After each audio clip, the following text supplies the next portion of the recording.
আসসালামু আলাইকুম বন্ধুরা, কেমন আছেন সবাই? আশা করি অবশ্যই ভালো আছেন। তো বন্ধুরা, আয়কর বা ইনকাম ট্যাক্স এই শব্দটি শুনলে আমাদের মনে হয় যেন নিজের ওয়ালেট থেকে টাকাটা সরকার বের করে নিবে বা আমরা সরকারকে টাকাটা দিতে বাধ্য, আমাদের যেটা নিজের পার্সোনাল ইনকাম সেটা থেকে। 1984 সালে আমাদের প্রয়াত রাষ্ট্রপতি হোসাইন মোহাম্মদ এরশাদ যে কয়েকটি গুরুত্বপূর্ণ অধ্যাদেশ জারি করেন, তার মধ্যে ইনকাম ট্যাক্স অর্ডিন্যান্স 1984 হচ্ছে একটি গুরুত্বপূর্ণ। আজকের এই ধারাবাহিক ভিডিও থেকে আমরা ধারাবাহিকভাবে ইনকাম ট্যাক্স সম্পর্কিত, আয়কর সম্পর্কিত ভিডিওগুলো নিয়ে আসব। যারা আয়কর সম্পর্কে কিছুই জানেন না, বেসিক নলেজও যাদের নাই, লেম্যান বেসিক ম্যান, তারাও ধারাবাহিক সিরিজগুলো দেখলে নিজেই নিজের আয়করটা দিতে পারবেন। ইভেন কি অন্য ব্যক্তি যারা আছে তাদের আয়কর রিটার্ন দাখিলেও আপনারা সহযোগিতা করতে পারবেন। আপনি চাইলে নিজের আয়কর রিটার্ন নিজেও দিতে পারেন, অথবা যে কোনো অ্যাডভোকেট বা আয়কর রিটার্ন দাখিল করার জন্য যে আয়কর আইনজীবী আছে তার কাছেও যেতে পারেন। আজকে হচ্ছে আমাদের প্রথম পর্ব, কমপ্লিট ওভারভিউ দিব। আপনি যদি বেসিক কমন লেম্যান হয়ে থাকেন আয়কর সম্পর্কিত, ভিডিওটি অবশ্যই আপনার শেষ পর্যন্ত বারবার দেখা উচিত, তাহলে প্রতিটা শব্দ, প্রতিটা পয়েন্ট আপনার মনে থাকবে এবং আপনি আয়কর সম্পর্কে এবং ইনকাম ট্যাক্স সম্পর্কিত যত প্রকার জিজ্ঞাসা আছে সবার উত্তর পাবেন। আপনারা দেখতেছেন সাতকাহন, সাথে আছি হোস্ট আজিমউদ্দিন।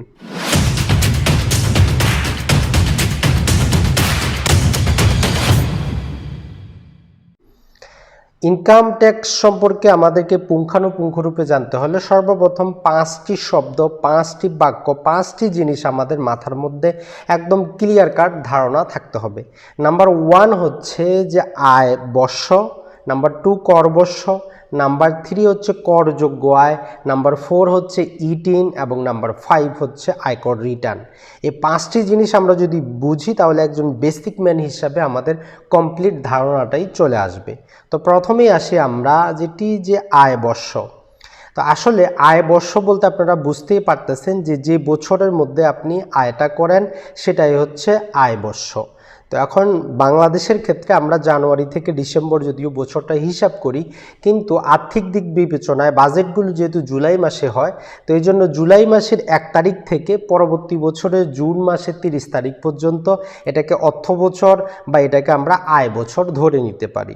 ইনকাম ট্যাক্স হিসাবের ক্ষেত্রে আরেকটি বেসিক ধারণা থাকতে হবে, যেটি আমরা যদি এখন আজকে 2020 সালে যদি আয় বর্ষ যদি হিসাব করতে যাই, আমাদেরকে গত বছরের জুলাইয়ের 1 তারিখ থেকে এই বছরের জুনের 30 তারিখ পর্যন্ত হিসাব করতে হবে। অর্থাৎ আমাদের যে আয় বছর সেটা হবে 2019 এবং 2020। এটি একটি টেকনিক্যাল জিনিস, এটি আপনারা মনে রাখবেন। আয় বর্ষটা আমাদেরকে গত বছরের জুলাইয়ের 1 তারিখ থেকে এই বছরের জুনের 30 তারিখ পর্যন্ত হিসাব করতে হবে যে কর বৎসর বা কর ইয়ার কোনটি হবে। তো এই যে জুলাই মাসের 1 তারিখ থেকে জুন মাসের 30 তারিখ পর্যন্ত এই একটি বছরে আপনি যে টাকা পয়সাটা ইনকাম করলেন, এটা পরবর্তী 1 বছরের মধ্যে আপনি যে দিবেন, এটাই হচ্ছে আপনার কর বর্ষ। তবে ইনকাম ট্যাক্স দেওয়ার ক্ষেত্রে তারা একটি ট্যাক্স ডে বা কর দিবস রেখেছে, এটি হচ্ছে 30শে নভেম্বর।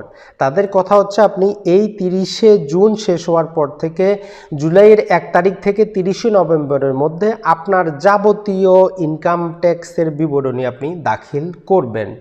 এর মধ্যে যদি আপনি দাখিল না করেন তাহলে আপনার প্রতি নানা প্রকার জরিমানা হতে পারে। তাহলে আমরা আয় বর্ষ, করবর্ষ দুটোই বুঝলাম। করবর্ষ হচ্ছে জুলাইয়ের 1 তারিখ থেকে 30শে নভেম্বরের মধ্যে আমাদেরকে এই রিটার্নটা দাখিল করতে হবে, আর আগামী বছরের 30 তারিখ পর্যন্ত টোটালটাই করবর্ষ। কিন্তু মাঝখানে যেহেতু তারা কর দিবস রেখেছে এবং নিয়ম করে দিয়েছে, এই কর দিবসের আগেই আপনাকে সম্পূর্ণ রিটার্ন জমা করতে হবে। করযোগ্য আয়, আপনি যত টাকা ইনকাম করেন সব টাকার উপর সরকার আপনার কাছে ইনকাম ট্যাক্স বা আয়কর চায় না। এক্ষেত্রে তারা আপনার জন্য নির্দিষ্ট কিছু ক্যাটাগরি রেখেছে, সেই ক্যাটাগরির জন্য ভিন্ন। আমরা যতটুকু দেখতে পারি যে এক্ষেত্রে 4টি ক্যাটাগরি তারা রেখেছে।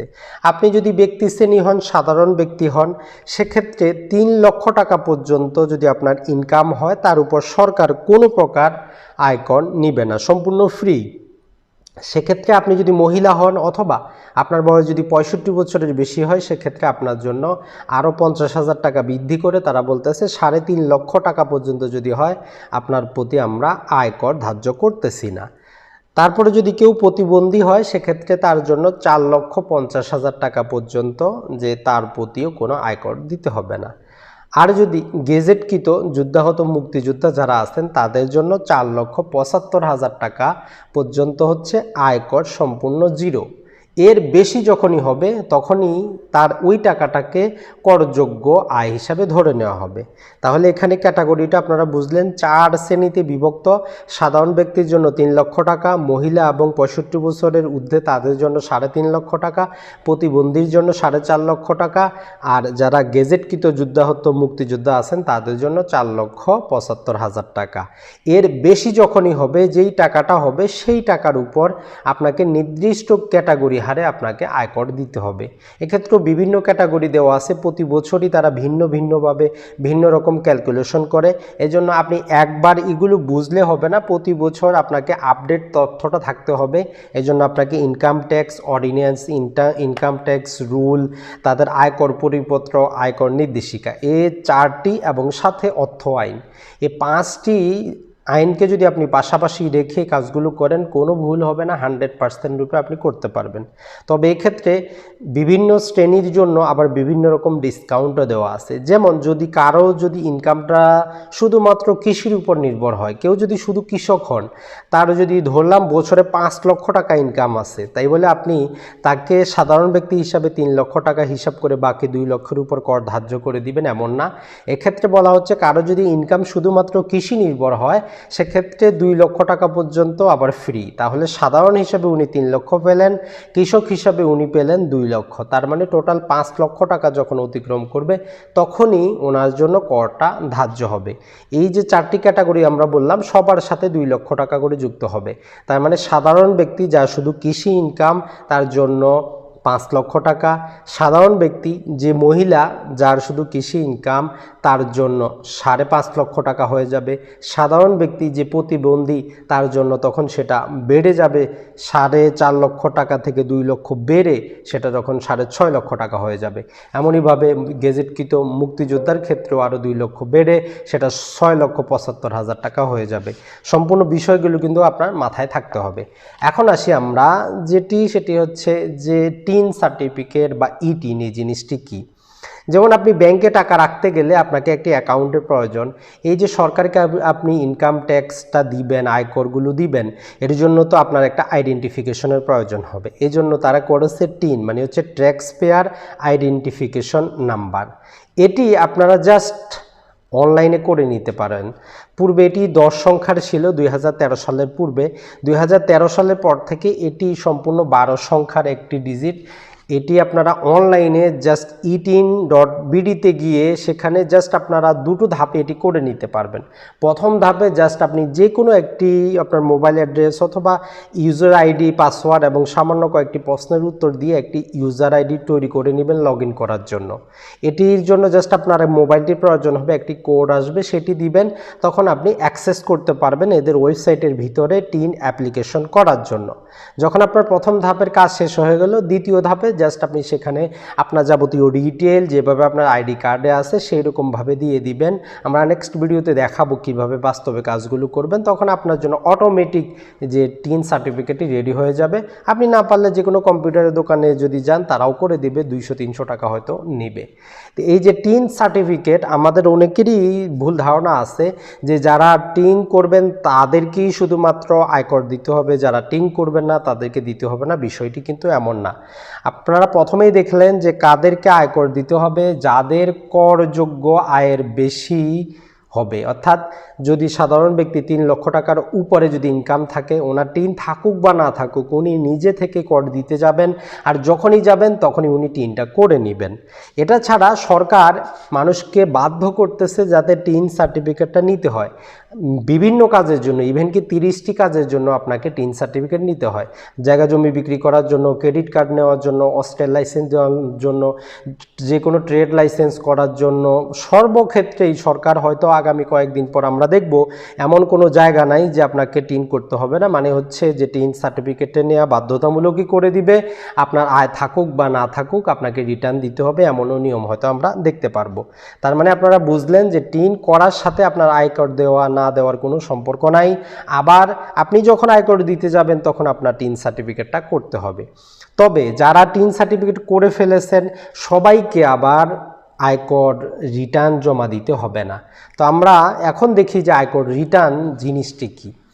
তো উপরে চারটি এবং সর্বশেষ আয়কর রিটার্ন, এটি বুঝলে আমরা আবার ভালোভাবে বুঝবো। এই যে তারা কর দিবস ঘোষণা করেছে 30শে নভেম্বর, এই 30শে নভেম্বরের আগে আপনি আপনার আয়, আপনি আপনার ব্যয়, আপনার যদি কোনো ইনভেস্টমেন্ট থাকে যাবতীয় তথ্য তাদের মোটামুটি 6টির মতো নির্দিষ্ট ফরম্যাট আছে, অর্থাৎ সাধারণ ব্যক্তির জন্য, বেতনভোগীদের জন্য, যারা বিভিন্ন প্রকার ব্যবসাপাতি করেন তাদের জন্য আলাদা আলাদা ফরম্যাট আছে। সেই নির্দিষ্ট ফরম্যাটে আপনি আপনার তথ্যগুলো উপস্থাপন করবেন। আপনার এই তথ্যের সাপেক্ষে যাবতীয় ডকুমেন্ট, অর্থাৎ আপনি যে এত টাকা ইনকাম করলেন কোন সোর্স থেকে করলেন সেই সোর্সের আপনাকে তথ্যগুলো দিতে হবে। আপনি কত টাকা ব্যয় করলেন, কোথায় ব্যয় করলেন, সেই ব্যয়ের যাবতীয় তথ্য আপনাকে সেখানে দিতে হবে।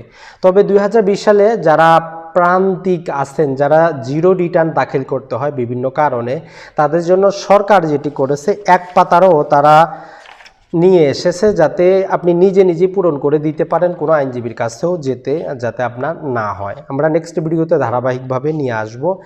এটি হচ্ছে আয়কর রিটার্ন। তো আয়কর রিটার্ন দেওয়া মানে আয়কর দেওয়া এক কথা না। জিরো রিটার্ন মানে আপনি কোনো টাকা সরকারকে দিলেন না, জাস্ট আপনার তথ্য বিবরণীটা দিবেন। আর যদি আপনার যে নির্দিষ্ট যে করযোগ্য সীমা সেটা যখন অতিক্রম করবে সেক্ষেত্রে আবার আপনার সামান্য ন্যূনতম কর আছে, যে আপনি ধরলাম আপনার আপনি সাধারণ ব্যক্তি 3 লক্ষ টাকা পর্যন্ত আপনার কোনো কর নাই, কিন্তু 3.5 লক্ষ টাকা, এই যে 50,000 টাকার উপর আপনার কর দিবেন, এই 50,000 টাকার উপর কর 5% হিসাবে হয় মাত্র 2,500 টাকা। কিন্তু সরকার আবার যেটি বলতেছে যে না, ন্যূনতম একটা কর ঠিক করে দিয়েছে। আপনি যদি ঢাকা উত্তর অথবা দক্ষিণ অথবা চট্টগ্রাম সিটির বাসিন্দা হন এক্ষেত্রে আপনার সর্বনিম্ন 5,000 টাকা। অন্য যদি আপনার পৌরসভা হয়, সিটি কর্পোরেশন হয়, সেক্ষেত্রে আপনার জন্য দিতে হবে 4,000 টাকা। আর এর বাইরে যা আছেন সবাই দিবেন 3,000 টাকা করে। এটা হচ্ছে ন্যূনতম কর। তো স্টেপ বাই স্টেপ আমরা এগুলো আসব। তো তাহলে আপনারা আয়কর রিটার্নটা বুঝলেন যে আয়কর রিটার্ন হচ্ছে আপনার কত টাকা আপনার আয় হচ্ছে, কত টাকা ব্যয় হচ্ছে, এর যাবতীয় তথ্যটা সহ আপনি যে বিবরণী দিচ্ছেন। এক্ষেত্রে কারো জিরো রিটার্ন হতে পারে, কোনো প্রকার আয় নাও থাকতে পারে, কারো সেক্ষেত্রে ন্যূনতম কর দিতে হতে পারে, আর কারো নানা প্রকার ধাপে কর দিতে হতে পারে। এই করগুলোর জন্য সরকার যে বেস লাইন এটা বিভিন্ন প্রকারভাবে সরকার ঠিক করে দেয়। যেমন সাধারণ ব্যক্তির জন্য 3 লক্ষ টাকা পর্যন্ত জিরো, কোনো কর নাই। পরবর্তী 1 লক্ষ টাকার জন্য 5%, তার পরবর্তী 3 লক্ষ টাকার জন্য 10%, তার পরবর্তী 4 লক্ষ টাকার জন্য 15%, তার পরবর্তী 5 লক্ষ টাকার জন্য 20%, এবং তারপরে যা আছে সব কিছুর জন্য হচ্ছে 25%।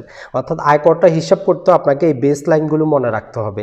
এই জন্য এই পেপারগুলো সামনে রাখতে হবে অথবা বারবার আপনাকে প্র্যাকটিস করে মনে নিয়ে নিতে হবে যে আসলে কত টাকার জন্য কিভাবে হবে। যারা শুধু চাকরিজীবী তাদের হিসাবটা একরকম হবে, যারা শুধুমাত্র কৃষি কাজ করেন সেখান থেকে ইনকাম তাদের হিসাবটা একরকম হবে।